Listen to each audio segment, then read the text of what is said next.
Um, Hi. You might remember from our first biology class, Andy, the world's first genetically modified monkey.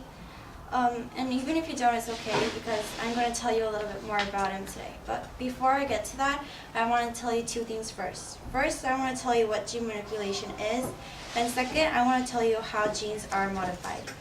Okay, so first, what is gene manipulation? You probably know that the DNA protein system is an extremely powerful solution for creating any protein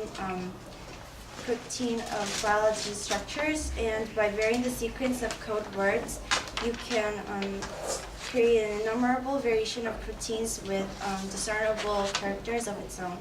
And this is the basic principle that gene manipulation uses.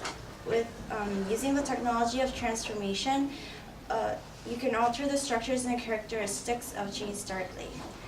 And now I'm going to tell you how genes are modified.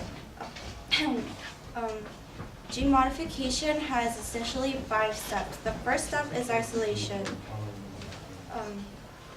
The isolation of genes is literally isolating the gene you want to insert into the new organ. And the second step is the insertion of the genes into a transfer vector.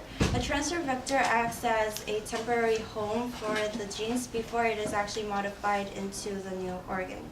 And the third step is the transfer of the vector into the organism that it is to be modified in. And the fourth step is transformation of the cells, and this step can be either simple or very complex according to the kind of vector you use.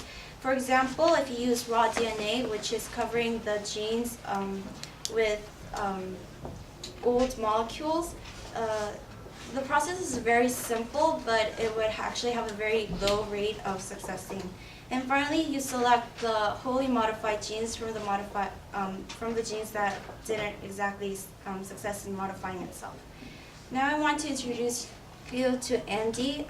Andy was a part of a study done by Anthony Chan in Oregon, and according to GNN, the scientists wanted to do this because they wanted to prove that a foreign gene can be actually injected into a new chromosome without failing to produce functional genes. Actually, 40% of the monkeys that were born with new genes inserted into them actually were born still, which means born dead. And Andy was the only monkey alive that succeeded in carrying the modified genes with him. And you can see that the success rate isn't very high, but the scientists have proved their point, and they think that the next studies onward would be more successful than this one. I hope that you had much as fun as I did while I was researching this. Thank you.